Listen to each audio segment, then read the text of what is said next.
America's backbone was built on blue-collar business grit, grind, and muscle. This is where you stop working for the business, and the business starts working for you. Is it business? Is it acquisitions? Or is it startup, starting from nothing? Let's talk about each one and what works better. Cash flow, processes, staff. I got a lot to say on this one.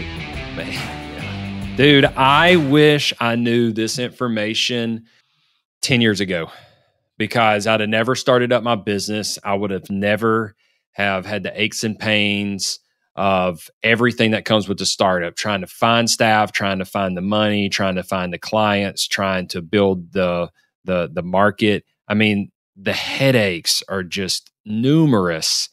But when you get these businesses through acquisition, the game changes. Yeah, let's just talk quick on what you get. Clients. If anybody gets a new client, you have a customer acquisition cost. I think a lot of people don't understand how much this can really be. So we understand it if we're using SEO and it's this many clicks and you're like, wow, it ended up costing me $161 to get this client, or you're sending out mailers and you can kind of back into it. But a lot of people don't track that. And a lot of times it's a lot more expensive than they think. But when you acquire a business with, let's just use a lawn business that has 100 customers, and you get that at a really good deal, the customer acquisition costs can be so cheap. Oh, yeah. And you're buying them probably all in a route. They're used to paying.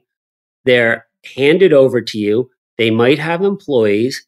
They probably have equipment. It's like a total no-brainer. It's such a much faster way than building your business. And I'll tell you how I did it.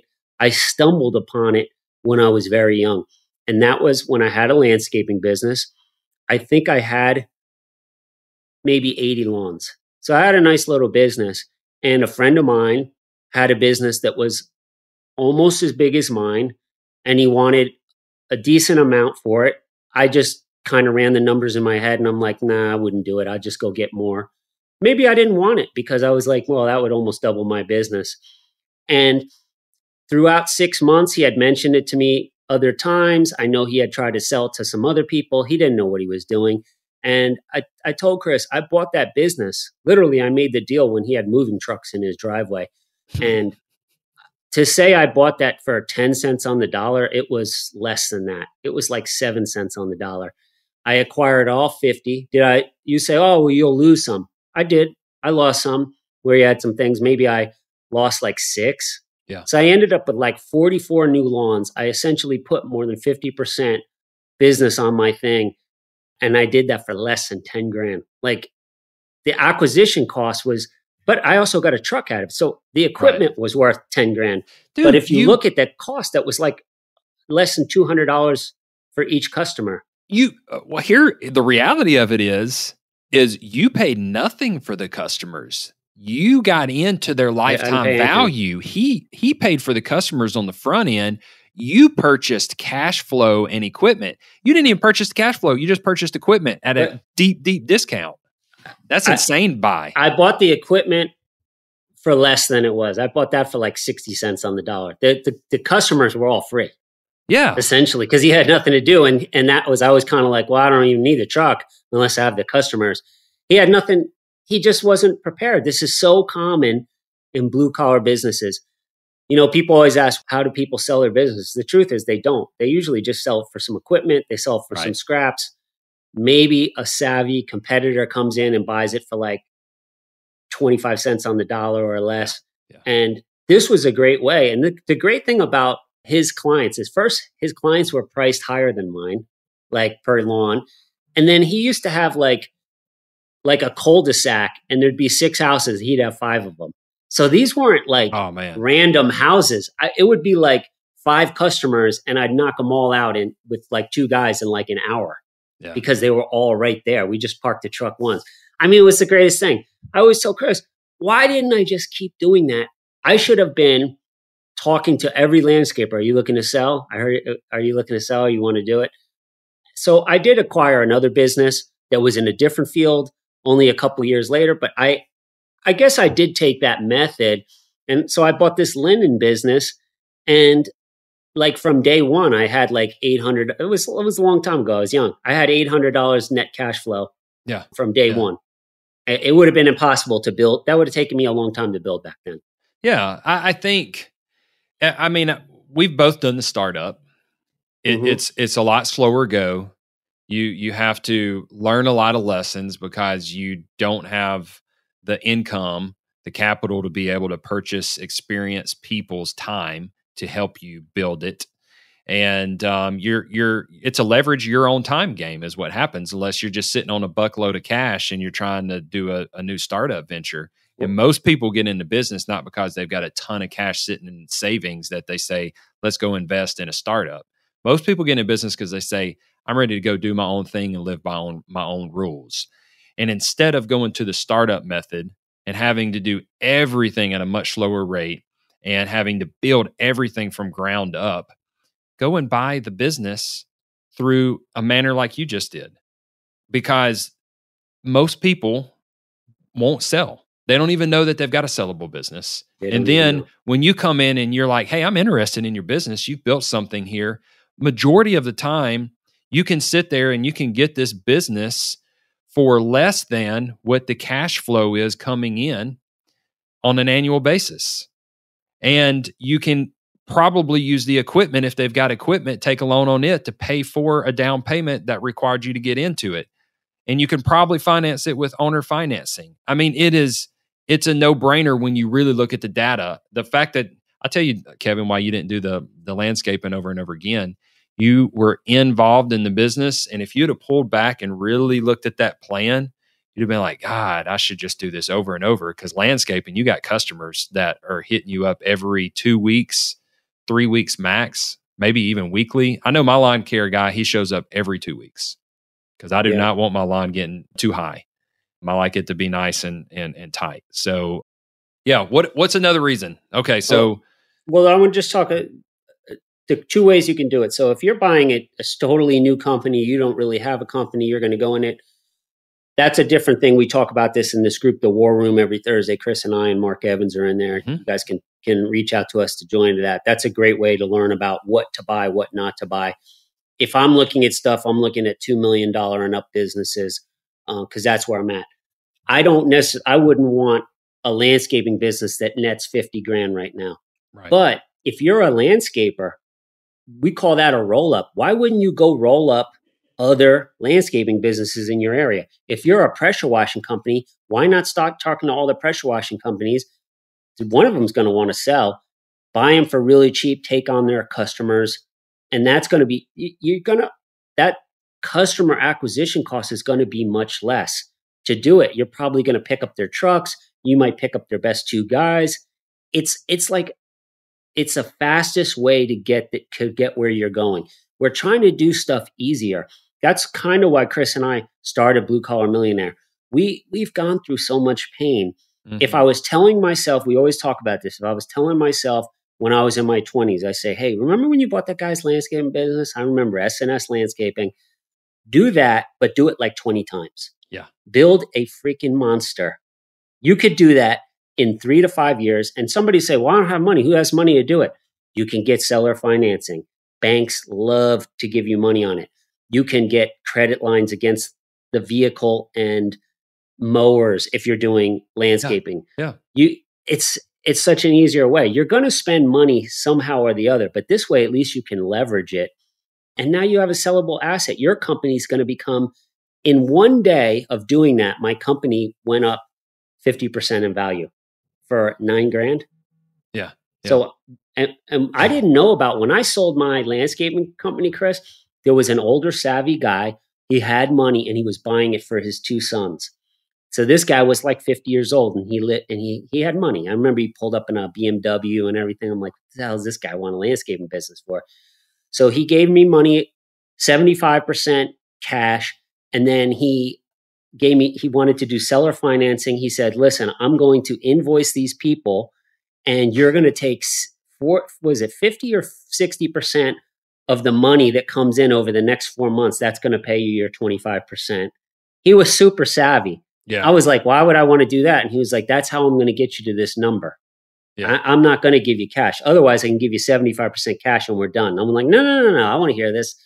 And I did it. And then I had 3 trucks. I had mowers and stuff. And I later on found out he went and got lines of credit against that.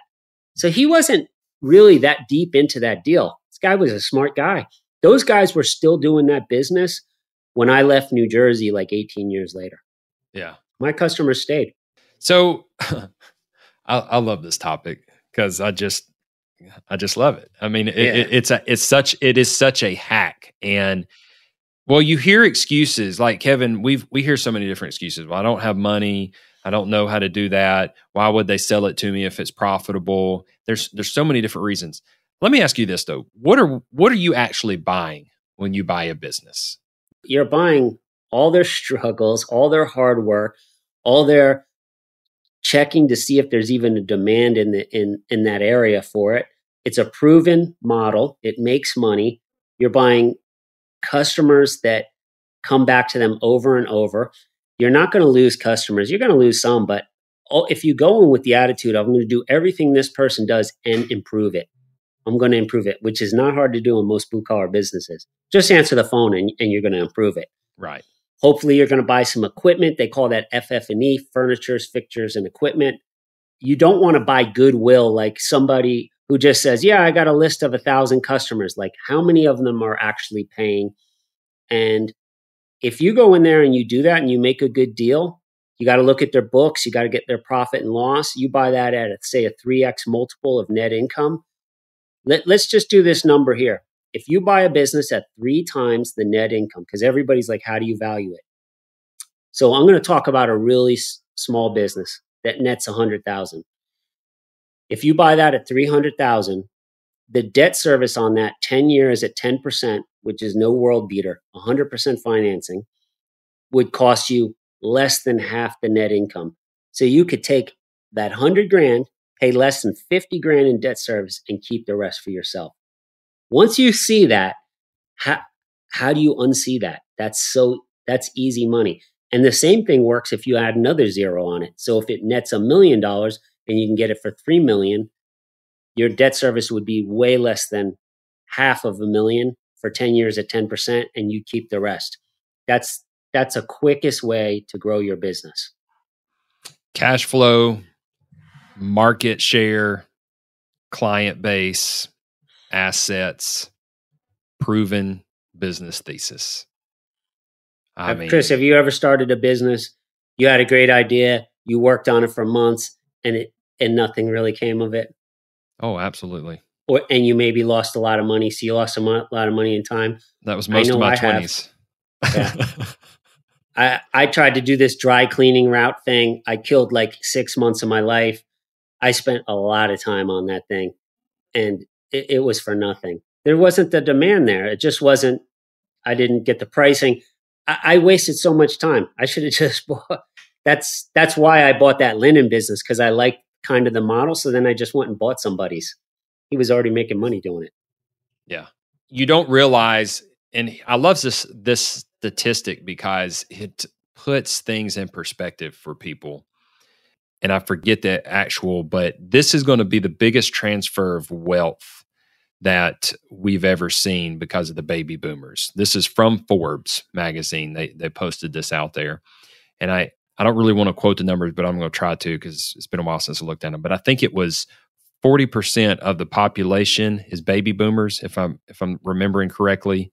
And it's either 19 or 9% are business owners out of those baby boomers. The whole point is there is a ton of retiring business owners that are never going to get a dime for their business. They're going to sit there and sell their assets for penny on the dollar. And they have a customer base. They have a footprint in the market. They've got market share. And you guys are going to do them a favor by coming in and offering them a purchase of their business. This is why they want to sell or finance. They have no other option. At least they will get a monthly residual income if they sell or finance for all of that effort in building a brand and a client base. Otherwise, it's just whatever equipment's worth. And equipment is not worth hardly anything after it's been purchased, especially when it's been used a little while, because when you're in specific industries, you got to have that same customer, that same industry person to want your equipment. And most of the time they're going to want new because that's just who we are. We all want to buy the brand new thing. Chris, I'm going to wrap this up here, and we go on about this every week. The War Room. There's so much information, but I'm going to tell one idea that people do not think of, and this will absolutely work. If somebody listening to this goes and implements this, they will make money. So I'm going to use landscaping and gutter cleaning as an example, but you could be a gutter cleaning company and do it with Christmas lights. You guys will get the idea. One step over. So if you're a landscaping company, yes, I would contact other landscaping companies. But here's the other thing. I would contact companies like gutter cleaning that's more seasonal, and I would try to buy their route that's going to make money on the gutter cleaning. Okay, so you're going to make money on the gutter cleaning, but then you can go take every one of those gutter cleaning clients and then plug them into your landscaping business. Absolutely. So you make money. You're going to buy a business that a standalone, just the gutter cleaning, and makes money. But maybe you buy 250 customers in your town. How many of those people, when you're sending them an invoice for the first gutter cleaning, you do a great job and say, hey, we own this landscaping. Here's a proposal for your lawn. I gave you a three different types of proposals you can do for 2024. You would load up on people. They know you now. You have their email, you have their text. You could get a ton of people. That is a really good. So there's a guy in South Jersey. He saw me talking about that on Blue Collar Millionaire. Chris, I don't know if I tell you this. And he messaged me and he says, bro, that was genius. And he has a landscape business and he got gutter cleaning. He was like, I do gutter cleaning. And he was like, he was in negotiations with some guy who had 300 houses down there who was burnt out, who had a W-2 and he was trying to do it and he had an injury. He's going to pick up potentially 300 people that he can now go cut lawns for. He was like, he was like, this is crazy. I don't even know. He was telling me, I don't want 300. I can't handle them. Y'all go to bluecollarmillionaire.net, fill out the form, and let's see if you're a fit for the War Room. And we will talk about this right here, and we will show you the path to wealth, to where you can truly get there fast and you can get rich. Listen, on the next episode, we're going to talk about prospecting for gold clients in your blue collar business. We'll see you guys next week.